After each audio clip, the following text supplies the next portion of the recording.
So hello guys, स्वागत है आप सभी का एक बार फिर से मेरे इस चैनल सुपर नर्ड में। तो तुम लोगों ने ये चीज़ गौर तो की ही होगी कि कॉमिक बुक में बहुत से कैरेक्टर्स हमें सिमिलर देखने को मिलते हैं, जहाँ बहुत से कैरेक्टर्स ऐसे हैं जिनकी ओरिजिन्स और पर्सनैलिटी काफ़ी ज़्यादा सेम होती है। वहीं कुछ कैरेक्टर्स की जो लुक्स होते हैं, कुछ कैरेक्टर्स के जो पावर्स होते हैं वो भी बहुत ही ज़्यादा जो है मैचेबल होते हैं। और इसका बेसिक रीज़न यही होता है कि बहुत से कैरेक्टर्स कॉमिक में ऐसे हैं जो ओरिजिनल नहीं है, जिनके आइडिया को कॉपी किया गया है, जिनको किसी दूसरे कैरेक्टर से इंस्पायर होकर क्रिएट किया गया है।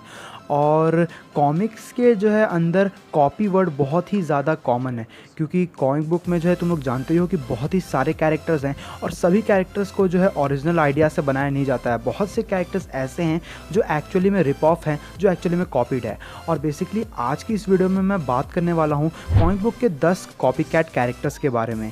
अब फ़िलहाल आज की इस वीडियो में मैं बस 10 ही कैरेक्टर्स की बात करूंगा, लेकिन अगर हम लोग कॉमिक्स के पन्नों को पलट के देखते हैं तो उनमें काफ़ी सारे कैरेक्टर्स हमें ऐसे मिलेंगे जो कॉपी कैट है, जो एक्चुअल नहीं है। तो उनके बारे में आगे हम कभी बात करेंगे। So without wasting any more time, चलिए शुरू कर लेते हैं आज के इस अमेजिंग वीडियो को।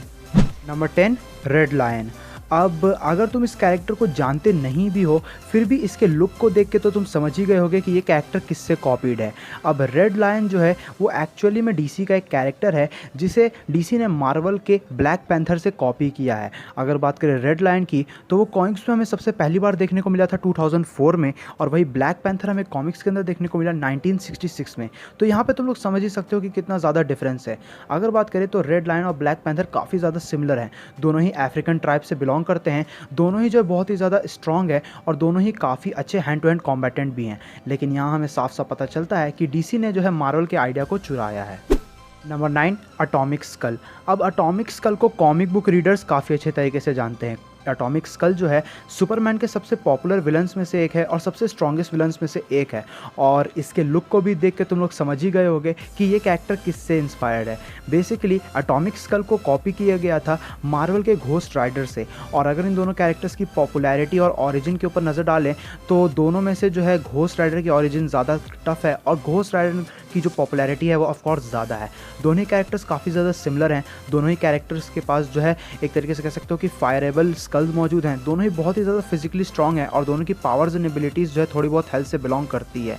और यही इसमें अगर हम लोग देखें तो घोस्ट राइडर जो है एटॉमिक स्कल से काफ़ी ज़्यादा पावरफुल है अगर इन दोनों को हम लोग कंपेयर करते हैं तो। एटॉमिक स्कल हमें कॉमिक में सबसे पहली बार देखने को मिला था 1976 में, लेकिन घोस्ट राइडर हमें देखने को मिला था 1972 में, जिससे हमें साफ पता चलता है कि घोस्ट राइडर जो है वो एक एक्चुअल कैरेक्टर है और एटॉमिक स्कल को उससे कॉपी किया गया है। Number 8, doctor strange. अब तुम में से ऐसे बहुत से लोग होंगे जिनका डॉक्टर स्ट्रेंज फेवरेट होगा, और तुम में से ऐसे बहुत से लोग भी होंगे जिन्हें ये नहीं पता होगा कि एक्चुअल में डॉक्टर स्ट्रेंज जो है एक ओरिजिनल कैरेक्टर नहीं है। डॉक्टर स्ट्रेंज ने जो है कह सकते हो कि कॉमिक में काफ़ी ज़्यादा पॉपुलैरिटी गेन की है और काफ़ी ज़्यादा सक्सेसफुल भी रहा है। लेकिन मार्वल का ये सॉर्सरर सुप्रीम एक्चुअली में कॉपीड है डीसी के सॉर्सरर सुप्रीम डॉक्टर फेट से।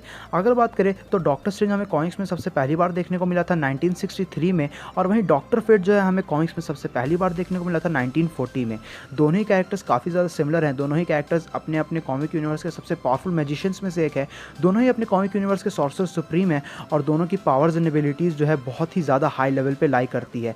लेकिन यहाँ हम लोग साफ तरीके से देख सकते हैं कि डॉक्टर स्ट्रेंज जो है वो एक चुराया हुआ कैरेक्टर है।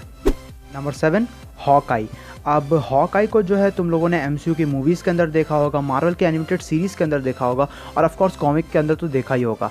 हॉकाई जो है एक बहुत ही अमेजिंग आर्चर है, लेकिन मार्वल कॉमिक्स का ये एक बहुत ही ज़्यादा ज़बरदस्त आर्चर जो है डीसी कॉमिक के एक बहुत ज़्यादा ज़बरदस्त आर्चर का कॉपी है। यानी कि हॉकाई को कॉपी किया गया है डीसी के ग्रीन एरो से। हॉकाई कॉमिक्स में हमें सबसे पहली बार देखने को मिला था 1964 में, लेकिन ग्रीन एरो कॉमिक्स में सबसे पहली बार अपीयर हुआ था 1941 में। दोनों ही कैरेक्टर्स के पास किसी भी तरह की कोई सुपर पावर नहीं है। दोनों ही कैरेक्टर्स जो है बो एंड एरोस का यूज़ करते हैं और दोनों ही कैरेक्टर्स काफ़ी ज़्यादा अच्छे हैंड टू हैंड कॉम्बैटेंट भी हैं। लेकिन हॉकाई जो है वो ग्रीन एरो से एक तरीके से कह सकते हो कि इंस्पायर्ड है या तो कॉपीड है। Number 6, swarm thing. अब जैसा कि तुम लोग जानते ही हो कि स्वॉर्म थिंग जो है डीसी के सबसे सक्सेसफुल कैरेक्टर्स में से एक है और साथ ही साथ जस्टिस लीग डार्क का काफ़ी इंपॉर्टेंट मेंबर भी है। लेकिन डीसी का ये एक आइकॉनिक कैरेक्टर जो है एक्चुअली में मार्वल के मैन थिंग से कॉपीड है। और साथ ही साथ तुम्हें ये जान के हैरानी होगी कि स्वॉर्म थिंग ने जो है कॉमिक में अपनी फर्स्ट अपीयरेंस दी थी 1971 के जुलाई में, और मैन थिंग कॉमिक्स में हमें सबसे पहली बार देखने को मिला था 1971 के ही मई में। लेकिन यहाँ पर हमें साफ पता चलता है कि मैन थिंग कॉमिक्स में पहले अपीयर हुआ था। साथ ही साथ ये दोनों ही कैरेक्टर्स की अगर हम पावर्स एंड एबिलिटीज़ की बात करें तो वो काफ़ी ज़्यादा सिमिलर हैं। मैन थिंग और स्वॉम्प थिंग दोनों ही प्लांट बेस्ड कैरेक्टर हैं, दोनों ही नेचर से बहुत ज़्यादा प्यार करते हैं और दोनों ही काफ़ी ज़्यादा पावरफुल हैं। लेकिन ये हम साफ देख सकते हैं कि कॉमिक बुक के अपीयरेंस के अकॉर्डिंग स्वॉम्प थिंग को जो है मैन थिंग से डायरेक्टली कॉपी किया गया है। Number 5, Thanos. अब हो सकता है कि तुम में से कुछ लोग थैनोस को इस लिस्ट में देख के हैरान होंगे, लेकिन एक्चुअली में द मैड टाइटन भी जो है वो कॉमिक बुक का एक ओरिजिनल कैरेक्टर नहीं है। थैनोस को जो है मार्वल ने कॉपी किया था डीसी के डार्क साइड से, और ये जो है कॉमिक राइटर्स के द्वारा जो है कह सकते हो कि ऑफिशियली कंफर्म्ड है कि थैनोस जो है कॉपी कैट कैरेक्टर ही है। अब दोनों ही कैरेक्टर्स काफ़ी ज़्यादा सिमिलर हैं, दोनों ही कैरेक्टर्स काफ़ी ज़्यादा पावरफुल भी हैं। थैनोस कॉमिक में हमें सबसे पहली बार देखने को मिला था 1973 में, और डार्क साइड हमें कॉमिक्स में सबसे पहली बार देखने को मिला था उससे 3 साल पहले, यानी कि 1970 में। थैनोस का जो है कॉमिक्स में हमें डेथ के अंदर इंटरेस्ट देखने को मिला है, वहीं डार्क साइड का जो है इंटरेस्ट कॉमिक में एंटी लाइफ इक्वेशन के पीछे रहा है। लेकिन बेसिकली अगर हम लोग ओवरऑल देखें तो थैनोस को जो है डार्क साइड से कॉपी किया गया है। Number 4, Aquaman. अब डीसी कॉमिक्स के जो है एक्वामैन के ऊपर हमें एक सोलो मूवी भी देखने को मिल चुकी है, जिसके बाद ये काफ़ी ज़्यादा पॉपुलर कैरेक्टर बन गया। लेकिन हो सकता है कि तुम में से कुछ लोग को ये चीज़ पता ना हो कि एक्वामैन जो है वो एक्चुअली में मार्वल के नेमोर द सबमरीनर से कॉपीड है। एक्वामैन हमें कॉमिक्स में सबसे पहली बार देखने को मिला था 1941 में, लेकिन नेमोर ने कॉमिक में अपनी फर्स्ट अपीयरेंस दी थी 1939 में। दोनों ही कैरेक्टर्स काफ़ी ज़्यादा पावरफुल हैं, दोनों ही कैरेक्टर्स 7 सी के रूलर हैं और दोनों ही एटलांटिस से बिलोंग करते हैं। लेकिन यही चीज़ निकल के आती है कि नेमोर जो है एक्वामैन से पहले निकल के आया कॉमिक्स के अंदर, और एक्वामैन को उससे कॉपी किया गया है। Number 3, Deadpool. अब ये चीज़ तो सभी जानते होंगे कि मार्वल का ये बड़ा बोला डेडपूल जो है डीसी के द टर्मिनेटर यानी कि डेथस्ट्रोक की कॉपी है। डेडपूल हमें कॉमिक्स में सबसे पहली बार देखने को मिला था 1990 में, वही डेथस्ट्रोक ने कॉमिक में अपनी सबसे फर्स्ट अपीयरेंस दी थी 1980 में। दोनों ही कैरेक्टर्स जो है कटानाज और गन्स का यूज़ करते हैं, दोनों ही कैरेक्टर्स के पास रीजनरेटिव हीलिंग फैक्टर है और दोनों ही बहुत ही बड़े असैसिन भी हैं। लेकिन अगर ओवरऑल देखें तो डेडपूल को जो है डेथस्ट्रोक से कॉपी किया गया है, और मार्वल ने ये खुद कंफर्म किया था कि उसने जो है डेथस्ट्रोक को कॉपी करते हुए डेडपूल को एज अ पैरोडी वर्जन के तौर पे क्रिएट किया था। Number 2, Spiderman. अब तुम में से बहुत से लोग होंगे ऐसे जो स्पाइडरमैन को इस लिस्ट में देख के हैरान होंगे। अब एक्चुअली में स्पाइडरमैन को हम पूरे तरीके से कॉपीड नहीं कह सकते हैं, लेकिन स्पाइडरमैन की बेसिक इंस्पिरेशन कॉमिक्स में मौजूद है। स्पाइडरमैन जो है डीसी के टैरेंटुला से कॉपीड है। स्पाइडरमैन हमें कॉमिक्स में सबसे पहली बार देखने को मिला था 1962 में, वहीं हमें टैरेंटुला कॉमिक्स में सबसे पहली बार देखने को मिला था 1941 में। अब ये दोनों कैरेक्टर्स ज़्यादा सिमिलर तो नहीं है, लेकिन कुछ सिमिलैरिटीज़ दोनों में आ जाती है। जैसे दोनों की ऑरिजिन कई हद तक सेम है, दोनों ही कैरेक्टर्स जो है वॉल पे क्रॉल कर सकते हैं, दोनों ही कैरेक्टर्स के पास बहुत ही ज़्यादा इंक्रेडिबल किस्म की सेंसेस है, और दोनों ही कैरेक्टर्स काफ़ी ज़्यादा कूल हैं। लेकिन फ़र्क इतना है कि टैरेंटुला जो है कॉमिक्स में उतना ज़्यादा सक्सेसफुल नहीं रहा, लेकिन स्पाइडरमैन टाइम के साथ साथ एक बहुत ही ज़्यादा आइकॉनिक कैरेक्टर बन गया, और मुझे भी पर्सनली स्पाइडरमैन टैरेंटुला से काफ़ी ज़्यादा पसंद है। लेकिन अगर देखा जाए तो टैरेंटुला जो है वो स्पाइडरमैन से पहले आया था, और दोनों कैरेक्टर्स के सिमिलैरिटीज़ को देखते हुए हम लोग ये चीज़ कह सकते हैं कि स्पाइडरमैन बेसिकली एक कॉपी कैट कैरेक्टर है। Number 1, captain America. अब मैं जानता हूं कि तुम में से बहुत से लोग जो है इस लिस्ट में कैप्टन अमेरिका को देख के हैरान होंगे, क्योंकि कैप्टन अमेरिका को बहुत से लोग जो है ओरिजिनल कैरेक्टर समझते हैं, लेकिन एक्चुअली में ऐसा नहीं है।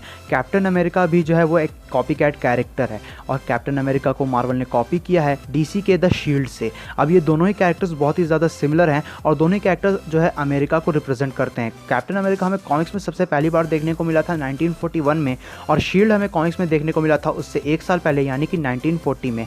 यहाँ तक कि डीसी ने मार्वल के ऊपर केस भी कर दिया था इस कैरेक्टर कॉपी को लेके, लेकिन बाद में ये केस को जो है होल्ड बैक कर लिया गया। कैप्टन अमेरिका और शील्ड काफ़ी ज़्यादा सिमिलर हैं, दोनों की अपीयरेंस काफ़ी ज़्यादा सिमिलर हैं, दोनों की एबिलिटीज़ काफ़ी ज़्यादा सिमिलर है, दोनों ही सुपर सोल्जर भी हैं, और दोनों ही अपने नेशन के लिए अपनी जान देने को तैयार हैं। लेकिन time to time Captain America comic में काफ़ी ज़्यादा सक्सेसफुल कैरेक्टर बनते हुए नजर आया, और शील्ड जो है जैसे कि कॉमिक से गायब ही हो गया। लेकिन अगर हम लोग ओवरऑल देखें तो कैप्टन अमेरिका जो है वो एक ओरिजिनल कैरेक्टर नहीं है, बल्कि उसे कॉपी किया गया है।